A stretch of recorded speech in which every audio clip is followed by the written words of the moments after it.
Hey there, YouTube. It's Bruce. Welcome back to my humble abode, the Apartment of Solitude.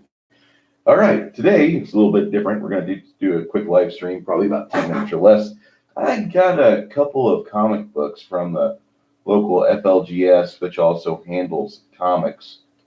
FLGS, for those of you normies, is Friendly Local Game Store, or Friendly Local Game Stop, for those of you that still believe in corporate. Anyway, Friendly Local Game Store. This one, in case, happens to be Dragon's Lair on Fredericksburg and Medical here in San Antonio. Picked up a couple of comic books the other day because I could, and I thought, ooh, issue number 1. So I had to go for it. And I bought this first one here, which is Starcraft Survivors. It's part 1 of 4. And it's by Dark Horse Comics. Actually, I pretty much just buy Dark Horse Comics, mainly for the past, it's been over 20 years I haven't bought a Marvel or DC comic. I read them when I can, but whenever it comes to the comics that are kind of like a blind step, I go for Dark Horse. Now, Marvel, I bought World War Hulk, Planet Hulk, some other omnibuses, but you know what you're getting with those. They've been reviewed, they've been out for years. There's no mystery. Starcraft Survivors. Starcraft is a franchise, for those of you that have been out of the loop for a while. It's been a thing for over 2 decades. We know this. And I've got to say that this is a very pleasant, although short, comic book. It is the first of 4. It has some very good artwork. The script was written by Jody Hauser. Looks like the ink work, line art was done by Gabriel Guzman. Michael Attia did the colors, and lettering was done by Steve Dutro. Now, it takes place on board a ship that's in transit for the Terrans, and stowed away on the ship is a Dark Templar who is basically blackmailing one of the individuals on board that if he doesn't do what the Dark Templar says, he's going to kill, and he kills quite frequently. He's very good at it. He stays invisible. He's just a bastard. And this is a very tight, very good little piece.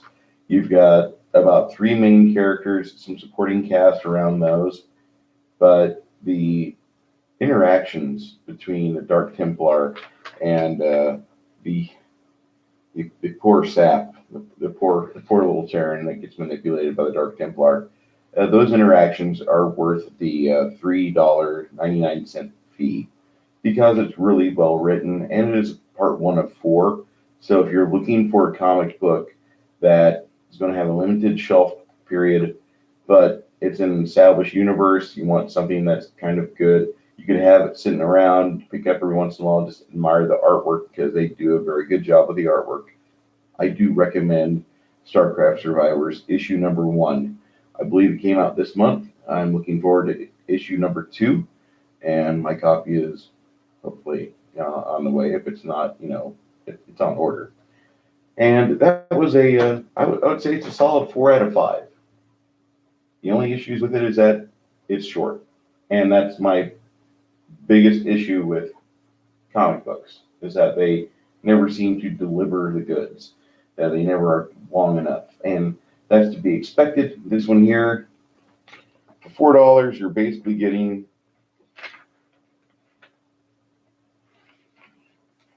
maybe 30 pages.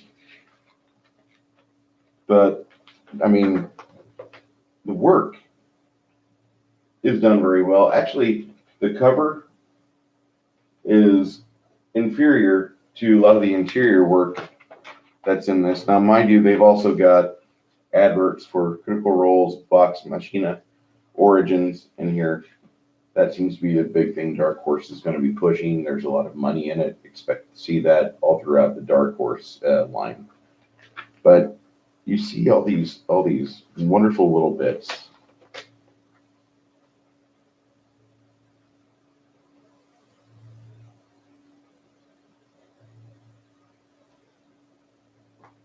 All right.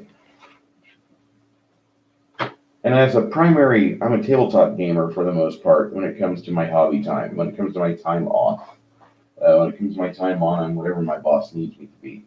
But as somebody who plays a lot of tabletop RPGs and board games and occasionally war games, which I do enjoy, I have to say that the Starcraft universe has a lot of great lore in it. There's a lot of good books, a lot of good novels. There's a lot of things in there that were written many years ago that are still valid today. A lot like another franchise named Star Wars. Now, current Star Wars is not something I'm interested in donating to. I'm not going to buy into the new movie. I'm not going to buy any of the new novelizations. I'm not going to buy any new toys. It's that simple. The last thing I bought with Star Wars was a Fantasy Flight game, X-Wing Miniatures, which was amazing.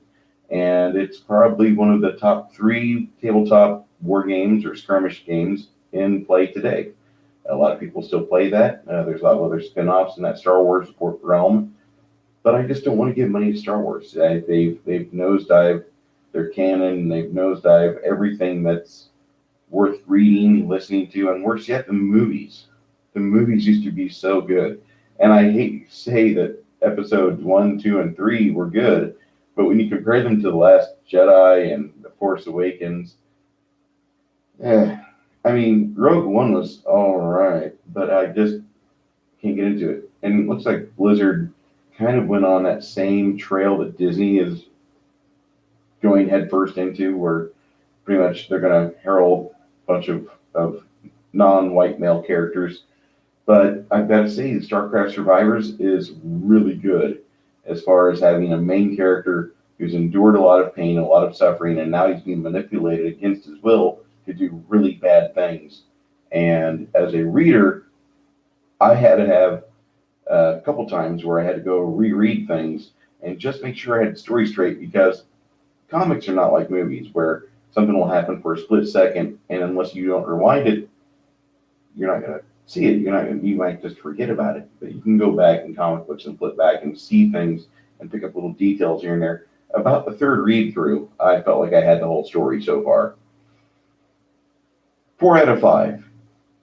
I'm not going to say the StarCraft universe is my favorite sci-fi universe by any means, but it holds a lot of good stories in it. And the Dark Horse comics for StarCraft, that's my first one I bought, and that looks like it's holding a lot of promise. Now, the second book that I bought is this little piece here. Yeah, I'm turning into an Orville fan. And what a basic little bitch Bruce has become, because I love the Orville. Now, when I was growing up, I tried watching The Next Generation. I watched it for the first 2 or 3 episodes or seasons, and I thought I liked it. I tried to like it more. I don't go back and watch a lot of those re-recorded or pre-recorded videos and such of. Yeah, I don't watch that. I'll watch the TOS. I'll watch Deep Space Nine, but the Orville fits perfectly within the Next Generation era, and it's a great franchise. If you've not gotten into it yet, get into it. You can buy copies of it online digitally or in standard format with a DVD or Blu-ray. I recommend the Blu-ray. I haven't done it myself yet. I've been renting videos off of YouTube and watching those, and watching the highlight reels off YouTube. It's on Amazon Prime, as some of the seasons are, and now the next season, season 3, will be on Hulu. You guys know how I feel about Disney, so I'll probably just go backdoor through that on YouTube, or I might sail the high seas, go to Pirate Bay, yarr. And I'm not advocating you do that, but I'm saying that's what I will probably do, because I just don't want to give money to Disney. You've tanked everything I love. Thank you, fuckers. Okay, so let's get into what the Orville is. The Orville is New Beginnings, and this is the bridge the gap between seasons 1 and 2 of the Orville. Now, once again, it's done by Dark Horse. This is done, the script is by David A. Goodman, art is by David Caberza, and colors is Michael Attia. Again, this guy gets a lot of work at Dark Horse. He's in a few other comics I've got. The lettering was done by Richard Starkins, the comic crafts Jimmy Betancourt. Now, mind you, this is right after the Orville season 1 ends, and we had that horrible endeavor where poor Cap got dumped, man. he's now a single and free man, and he's still got to deal with his first fucking mate now, don't he? Well, the thing is that him and her are kind of up in the air on things emotionally, but they have to put that aside because their professional livelihood, the one that most people want the aspect, which is really good comedy. It sets it up, it knocks it down just right. But a lot of people didn't want that. They wanted the next generation because it looked like next generation. Well, the Orville got better in season two, and we all know that. The thing is that it felt more natural. People started realizing this is a thing. They had some good scripts come about, and they had an amazing ending to season two. I very much enjoyed it. Well, anyway, the captain, while they're investigating some issues with the meta, hold on here, the magnetar,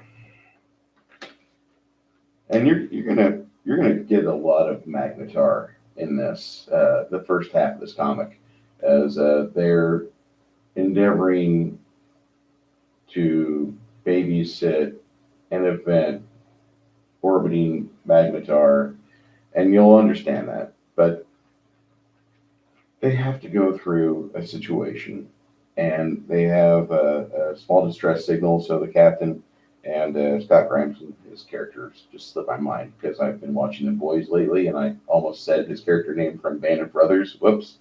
But they go off and they head off in the little shuttlecraft, and they find this really cool derelict distress pod. And come to find out, it's from an old space cruiser that was lost years ago, and don't know what happened to it. So they go about that course, and they find a planet that indeed looks like it could hold some adventure. Oh, that piloting skill check, though, he failed bad. Nose first into the dune. So,